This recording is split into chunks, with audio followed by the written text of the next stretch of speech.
우리가 너무나도 익숙하게 잘 알고 있는 이 본문 말씀, 마태복음 26장 6절에서 13절까지의 말씀은 다른 공간복음서에서도 나와 있는 하나님의 말씀입니다.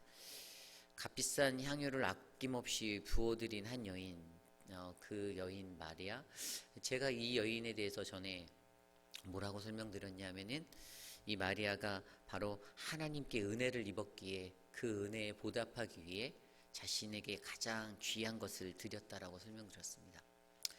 그래서 오늘 이 새벽에는 마리아가 중심이 아니라 오늘 이 자리에서 그녀를 질타하고 있는 그 제자 한 사람, 가룟 유다에 대해서 함께 말씀으로 묵상해 보기 원합니다. 동일한 공간복음서 요한복음 12장에는 그를 가룟 유다라고 칭하고 있습니다. 그리고 그 요한복음 12장에는 그가 돈꾀를 맡은 자라고 설명하고 있습니다. 예수님의 재무장관쯤 되는 사람이었죠. 모든 재정의 지출입 수입에 대해서 예수님의 사역에 대해서 예수님과 함께 다닐 때 모든 돈의 관리는 그가 하였습니다. 가룟 유다는 어찌 보면 그런 물질에 굉장히 밝은 사람이었을 거예요. 자신에게 돈이 이렇게 흘러갈 수 있는 힘이 있다라는 그런 권력에 대한 생각도 했을 수 있습니다. 함께 동행하는 다른 11 제자들에게 우쭐대면서 자기가 과시했을 수도 있어요. 왜냐하면 돈줄이 내 손에 있기 때문이죠. 그래서 오늘 이 가룟 유다가 가지고 있는 모습 안에서는요, 오늘 왜 그가 예수님을 배반할 수밖에 없었는지에 대해서 또 한번 같이 생각해보고, 나의 모습은 과연 제2의 가룟 유다는 아닐까라는 이러한 질문들을 우리 스스로에게 던져보는 시간 되기를 간절히 소망합니다. 오늘 말씀 속에서 보면요, 그녀 아주 예수님께 정성스레 그 은혜에 보답하기 위해 그 비싼 300데나리온의 그 나드 한 옥합을 깨뜨리는 그 여인을 질타하고 있는 제자를 발견하게 됩니다. 오늘 말씀 8절과 9절 말씀에 제자들이 보고 분개하여 이르되 무슨 의도로 이것을 허비하느냐, 이것을 비싼 값에 팔아 가난한 자들에게 줄 수 있었겠도다 하거늘. 아멘. 겉으로는 가난한 자들을 위하는 척 가장되어져 있는 모습입니다. 우리도 사실 물질적인 것 앞에서 남들을 잘 챙기는 것 척 가장할 때가 있습니다. 정말로 내 이웃 돌보고 소외된 자들, 연약한 사람들, 우리 주변에 불우한 사람들 많이 있다라면 그들을 향해서 정말 하나님의 사랑, 하나님의 긍휼하심, 그 은혜의 사랑 나눈다라면 사실 우리들의 모습이 어때야 할까요?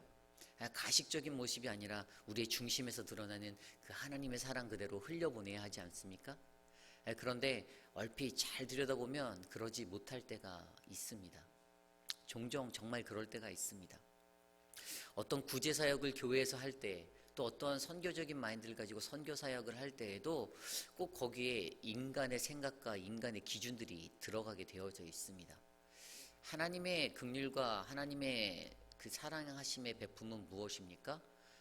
가난한 자들, 고아와 과부들, 정말로 그 누구도 돌아보지 않는 연약한 곳곳에 소외된 자들을 향하여서 아무 조건 없이 하나님께서 남겨놓으라 하신 그들만의 분량으로 베풀어 주는 것, 그것 이상으로 베풀어 주는 것, 이게 바로 성경적인 베품이죠.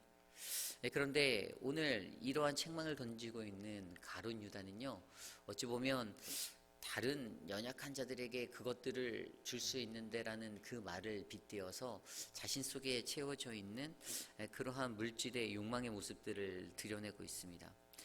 아까 말씀드린 대로 요한복음 말씀에는 돈꾀를 찬 사람, 돈 받기 위한 목적에 대한 그러한 사람으로 그를 묘사했습니다.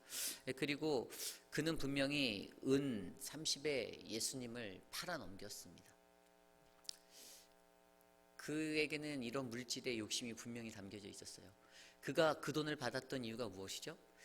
그럴 수밖에 없었던 이유 중에 하나가 자신의 기대가 무너져 버렸기 때문입니다. 예수님을 처음 만나고 따라다녔을 때는 예수라는 사람이 로마를 전복시킨 뒤에 이 땅을 뒤집어 버린 다음에 그가 왕이 되면 나는 한 자리 차지할 수 있겠다, 나는 돈방석에 앉을 수도 있겠다, 이런 생각들을 했고 그런 계산들이 섰을 겁니다. 근데 쫓아다니다 보니까 오늘 이 말씀의 배경 6월절 엿새 전, 예루살렘 입성 전인데 싹수가 안 보이는 거예요. 그 결과가 이상하게 될 것 같아요. 뭔가 일이 틀어질 것 같아요. 그래서 그의 마음속에 에라 모르겠다. 조금이라도 건지자. 그래서 어떻게 해요? 예수님을 팔아 넘기게 되는 그 자리에 서게 되는 것입니다. 우리가 신앙생활 할 때 이 물질의 유혹이 우리들을 날마다 덮칩니다. 물질에 관해서는 목사인 저도 예외 없습니다. 그래서 날마다 조심해야 되는 부분은 이 물질에 대한 부분이잖아요. 그러기에 이 물질에 대한 유혹을 갖고 있었던 가룟 유다가 어떻게 해요?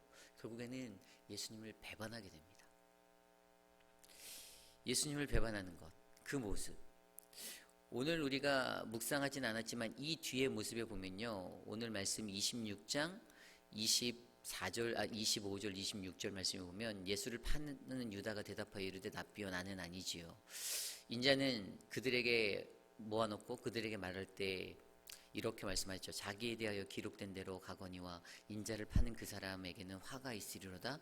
그 사람은 차라리 태어나지 아니하였더라면 제게 좋을 뻔하였느니라 라고 말씀할 때 가룟 유다의 대답이 25절에 예수를 파는 유다가 대답하여 이르되 납비여 나는 아니지요 라고 대답합니다. 납비여 나는 아니지요. 어찌 보면 우리들도요, 그러한 배반의 삶을 살아가며 한편으로는 또 나는 아닐 거예요, 나는 아닙니다, 그렇게 이미 머릿속으로는 예수를 팔기로 다 생각해 놓고 나서 또 아닐 거예요 라고 변명하고 둘러대는 그런 인생이 될 수도 있다는 것입니다. 그리고 오늘 이렇게 이가 배반한 이유 중에 한 가지 더 이유가 있는데, 그것은 바로 사탄의 유혹 때문이죠. 그 사탄의 유혹에 걸려 넘어졌기 때문입니다. 요한복음 13장 내용에 보면요, 이제 예수님께서 제자들에게 떡을 떼시고 이렇게 적셔서 주시는 그 애찬의 자리가 나와요. 그때 예수님께서 그것을 떼어주시면서 내가 이것을 적셔 주는 자, 이것을 받는 이가 나를 팔아 넘기는 자다 하면서 가룟 유다에게 이것을 주시죠. 그때 예수님의 말씀을 들여다보면 예수님이 그 행동을 하시고 가룟 유다에게 사탄이 들어갔다라고 성경이 기록하고 있어요. 사탄이 그의 속에 들어가서 이렇게 기록되어져 있거든요. 그 말씀 안에서, 그리고 예수께서 말씀하시죠. 내 것을 행하라라고, 속히 그 일을 행하라. 주변에 있는 제자들이 그것들을 보고 어떤 생각을 했는지 아세요?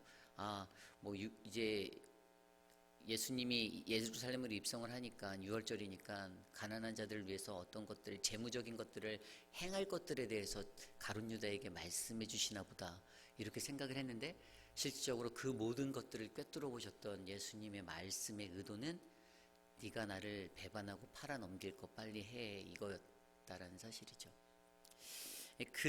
그가 넘어졌던 것은 바로 사단이 그의 속에 들어간지라, 그의 가룟 유다에게 넘나들어서 그의 삶을 장악해버린 그 사단, 무너져버린 사단의 그 유혹 앞에 어떻게 해요?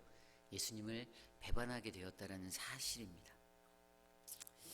오스왈드 챔버스가 이렇게 이야기하였습니다. 사단이 가장 원하는 것, 그것은 하나님에 대한 우리의 확신을 무너뜨리는 것이다 라고 설명하였습니다. 내가 하나님에 대해서 어떠한 확신을 갖고 살아가는가, 우리는 저마다 다 다른 그러한 모습으로 삽니다. 그러나 우리에게 동일하게 요구되어지는 한 가지는 하나님에 대한 완벽하고 온전한 확신, 그 믿음이 필요합니다. 그 믿음이 없을 때 어떻게 됩니까? 우리는 무너지게 되는 것이죠. 그리고 사단은 날마다 우리를 공격하여서 넘어뜨리려 합니다. 내가 조금 강한 믿음 갖고 살아가고자 하면, 내가 왠지 예배 더 열심히 나오고 말씀 더 열심히 읽고 기도생활 열심히 하려고 하면 허리 아프고 무릎 아프고 온몸이 쑤시고 내 주변에 있는 사람들이 괜히 나한테 시비 걸어 들어오는 것 같고, 그러한 갖가지 5만 가지 유혹으로 어떻게 해요? 나를 불편하게 하잖아요. 그 유혹들을 다 이겨내야 한다는 사실입니다. 나는 아니지요 라고 말할 수 있죠. 그렇게 말할 수 있습니다. 인간에게 그럴 수 있어요. 하지만 하나님께서는요, 분명히 우리에게 나는 아니지요의 말이 아니라, 또 사단 때문에 넘어지는 그러한 모습의 배반이 아니라 어떻게 해요? 어떠한 환경과 상황 속에서도 끝까지 주님 가신 길 우리가 묵상하고 따라갈 수 있는 그 인생이 되기를 간절히 원하지 않으실까요? 오늘 이 아침에 우리에게 주신 말씀의 은혜는 그렇습니다. 값비싼 향유값을 드렸던 그 여인과는 반대로 그냥 속절없이 인간적인 그 모습에 완전히 주저앉아 버리고 무너져 버린, 그래서 배반할 수밖에 없었던 그 연약한 가룟 유다가 있었습니다. 근데 어떻게 잘 살펴보면 그 가룟 유다가 저와 여러분의 모습일 수 있지만 하나님께서는 그러한 연약한 자도 끝까지 사랑하여 주신다는 것입니다. 가룟 유다가 그럴 거 다 알면서도 예수님이 지켜봐 주셨던 것, 가룟 유다의 최후 여러분들 아시지 않습니까? 마태복음 27장 3절에서 6절 그 내용에 보면 자신의 정죄됨을 보고 스스로 뉘우쳐 은 30을 대제사장들 장로들에게 도로 갖다 던져버리고 죄 고백을 하는 그의 모습, 내가 무리한 피를 팔고 죄를 말하였다라고 그가 그렇게 고백합니다.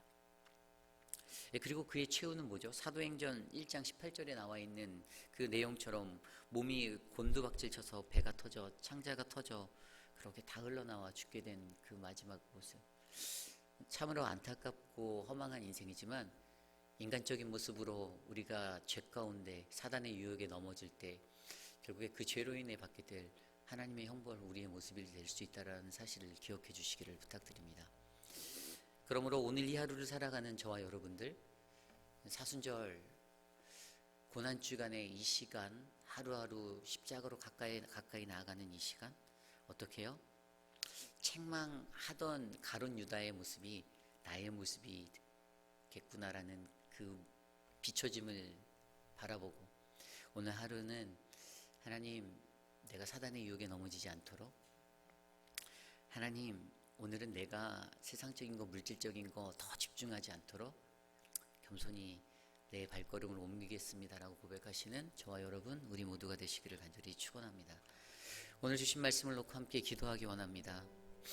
하나님,